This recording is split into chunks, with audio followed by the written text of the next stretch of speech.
15 अगस्त के बाद गुज़श्ता रोज पहली बार तालिबान क़यादत और भारत के दरमियान पहला सफारती राब्ता हुआ है। जिनसे भारतीय सफीर ने मुलाकात की है वो भी भारत में काफ़ी अर्सा रहे हैं। यही वजह कि इंडिया को थोड़ी सी अपॉर्चुनिटी मिली है। तालिबान ये भी समझ रहे हैं कि भारत भी उतना ही इंपॉर्टेंट है जितना कि उनकी मगरबी सरहद पर मौजूद पाकिस्तान है। उनके पास पैसा नहीं, तो वो चाहेंगे कि जो भी मुल्क यहाँ पे पैसा लगाता है उसको वेलकम किया जाए।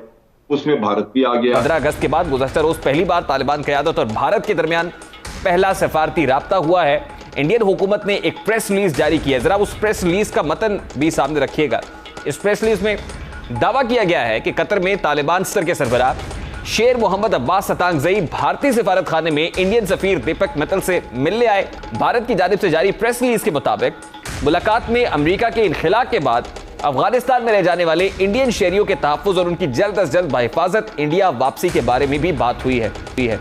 दीपक मित्तल ने खदशा जाहिर किया है कि भारत की मुखालिफत शिद्दत पसंद तंजीमें अफगानिस्तान की सरजमीन इस्तेमाल करके इंडिया पर दहशतगर्दी के हमले कर सकती हैं। भारत ने दावा किया है कि तालिबान ने यकीन दहानी कराई है कि वो अफगानिस्तान की सरजमीन इंडिया मुखालिफ सरगर्मियों के लिए इस्तेमाल करने की इजाज़त नहीं देंगे। मुलाकात की है ना, जिनसे भारतीय सफीर ने मुलाकात की है वो भी भारत में काफ़ी अर्सा रहे हैं, उनके ज़ेरे असर रहे हैं, वहाँ को पढ़ते पढ़ाते भी रहे हैं। कुछ और भी उनके ताल्लुकात वहाँ पे हैं। तो वो बहुत अच्छा काफ़ी अच्छा इंडिया में रहे हैं, वहाँ पर उन्होंने एजुकेशन भी हासिल की है। उनका इंडियन पॉलिटिशियन के साथ लाइजोन भी काफ़ी अच्छा है। यही वजह कि इंडिया को थोड़ी सी अपॉर्चुनिटी मिली है। वो अब्बास सतांगज़ई जो है जो दोहा में बैठे हुए हैं उनसे वो बातचीत कर रहे हैं। सबसे पहले तो ये फरमाइएगा कि अभी तक अफगानिस्तान में फॉर्मली गवर्नमेंट अनाउंस नहीं हुई है, लेकिन गवर्नमेंट की अनाउंसमेंट से पहले भारत ने तालिबान के साथ बातचीत शुरू कर दी है, डिप्लोमेटिकली ऑन बोर्ड आ गए हैं। इस वक्त भारत क्या सोच रहा है, क्या प्लान है, उसका टारगेट क्या है तालिबान के साथ? क्योंकि पहली बार नहीं है, इससे पहले दोहा के अंदर जिस वक्त पीस टॉक्स हो रही थी, तालिबान ने भी टेक ओवर नहीं किया था काबुल को, उस वक्त भी वो एंगेज कर चुके थे तालिबान को। देखिए, इस वक्त जो उन्होंने एलामिया जारी किया है भारत ने, उसमें उन्होंने कहा है कि मौलवी अब्बास सतांगज़ई जो हैं इन्होंने खुद राब्ता किया और उनके एम्बेसडर को, जो कतर में उनके एम्बेसडर हैं मित्तल साहब, उनको कहा कि मैं मिलना चाहता हूं। और ये गए वहां पे और उनको यकीन दहानी कराई कि अफगानिस्तान की सरजमीन जो है वो भारत के खिलाफ इस्तेमाल नहीं होगी। गालिबन ये इसलिए करना पड़ा कि भारत काफी प्रोपेगेंडा कर रहा था कि अब कश्मीर में मसला आएगा और ये तालिबान जो है अफगानिस्तान से निकल के तो कश्मीर में जाएंगे और वहां बड़ी तबाही होगी। तो तालिबान गालिबन इस नेगेटिव प्रोपेगेंडे को खत्म करना चाहते थे। दूसरी तरफ एक और जो इशू है वो ये है कि यूनाइटेड नेशन में तालिबान सैंक्शन कमेटी एक है जो कि जिसका सदर भारत। ये कमेटी सिक्योरिटी काउंसिल की कमेटी है और सिक्योरिटी काउंसिल को ब्रीफिंग देती है, जिसमें कि भारत तालिबान के बारे में काफी मनफी किस्म की रिपोर्टिंग करता रहा। अभी कोई 10-12 दिन पहले एक उन्होंने रिपोर्ट तैयार करके तो सिक्योरिटी काउंसिल में जमा कराई। भारत चूंकि सदर है उस कमेटी का, तो उसमें उन्होंने कहा जी कि वहां पे 20 के करीब अफगानिस्तान में टेरर ऑर्गेनाइजेशंस हैं और तालिबान के उनके साथ बड़े ताल्लुक हैं और तालिबान उन टेरर ऑर्गेनाइजेशंस को अपने साथ मिला के जंग लड़ते रहे। अब इसका मतलब ये है कि अगर दुनिया ये तस्लीम करे कि वो 20 टेरर ऑर्गेनाइजेशन जो हैं वो तालिबान पाल रहे हैं, तो फिर तालिबान की रेपुटेशन जो है वो दहशतगर्दों वाली होगी, जो कि वो नहीं चाहेंगे। ठीक है, बिल्कुल सही है जैसा। एक तो तालिबान की बड़ी डिफरेंट अप्रोच है, लेकिन as far as Indian concerns are there, तो हमारे भी कुछ कंसर्न्स तो हैं। मतलब हमारे यहाँ स्लीपर सेल्स मौजूद है, आपको पता है दाइश के लोगों से मुतालिक भी, तहरीक तालिबान पाकिस्तान से मुतालिक भी हमारे कुछ कंसर्न्स हैं। तो आपको नहीं लगता कि डिप्लोमेटिकली हमें भी तालिबान को इस हवाले से ऑन बोर्ड लेना चाहिए और उन्हें भी हमें ये श्योरिटी इसी अंदाज में देनी चाहिए जिस अंदाज में वो भारत को दे रहा है? देखिए, जहां तक ये भारत का ताल्लुक था, इस श्योरिटी उसको पहले ही थी। वो सिर्फ प्रोपेगेंडा के लिए इस्तेमाल करें। श्योरिटी तो उन्होंने अमेरिका के साथ जब एग्रीमेंट किया दोहा में तालिबान ने, तो उन्होंने एक इंटरनेशनल गारंटी दे दी कि हमारी सरजमीन किसी के भी खिलाफ दहशतगर्दी के लिए इस्तेमाल नहीं होगी। अब अगर वो उन्होंने कहा जी दुनिया में किसी के भी खिलाफ नहीं होगी, तो भारत शामिल है उसमें। लेकिन भारत चूंकि नेगेटिव प्रोपेगेंडा उनके बारे में कर रहा था, तो मेरा ख्याल है उन्होंने उसको काउंटर करने के लिए भारत को डायरेक्ट एंगेज किया है।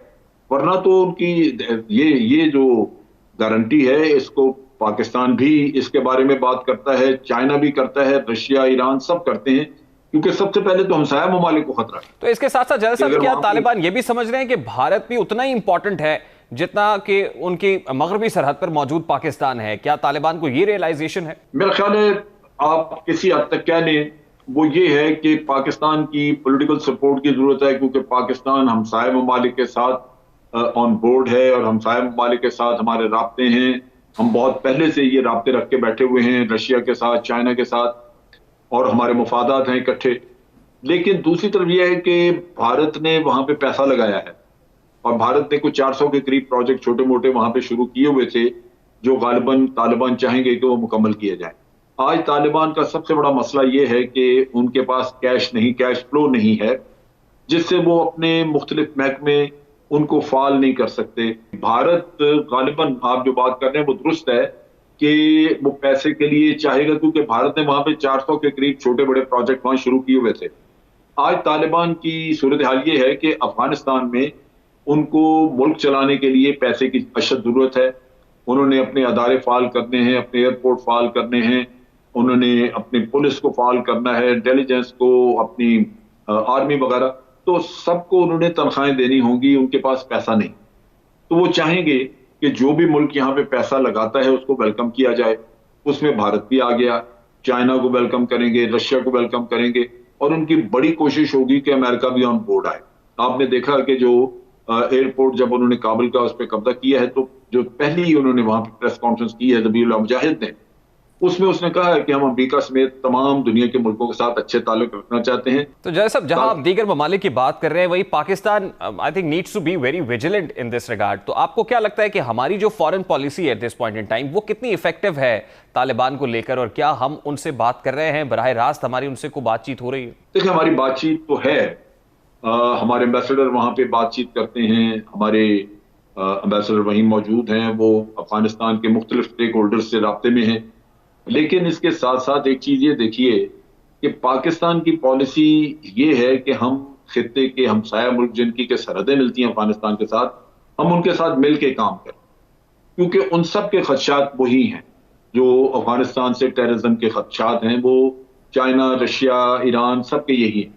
तो अगर ये चारों मुल्क या पांचों, वो आप ताजिकिस्तान और उज़्बेकिस्तान को भी साथ रख लें, तो अगर ये 6 मुल्क जो हैं वो जिनकी सरहदें मिलती हैं, अगर ये मिलके एक्शन करते हैं, तालिबान को ये कहते हैं कि जनाब हमारे ये मुफादात आपने पूरे करने, तो उनको पूरे करने पड़ेंगे। क्योंकि तालिबान को मगरबी दुनिया फौरी तौर पे तो एक्सेप्ट नहीं करेगी, लेकिन मेरा अपना अंदाजा है कि कुछ वक्त में, कुछ हफ्तों में, जैसे ये हुकूमत बन जाती है और ये अपना आइन वगैरह फाइनल कर लेते हैं, तो खित्ते के मुल्क पाकिस्तान, ईरान और ताजिकिस्तान, उज़्बेकिस्तान, रशिया, चाइना, ये इसको रिकग्नाइज कर लेंगे।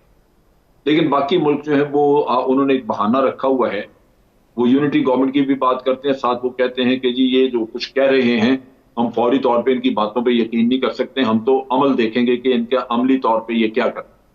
तो उसमें वो 6 महीने लगा लें, साल लगा लें, 1.5 साल लगा लें, ये उनके सवाबदीद पे है, ये बहाना उनके पास मौजूद है। लेकिन मेरा अपना ख्याल है कि इन रिकग्निशन के बावजूद भी, कि अभी रिकग्नाइज नहीं किया हुआ, तालिबान के साथ रबाबत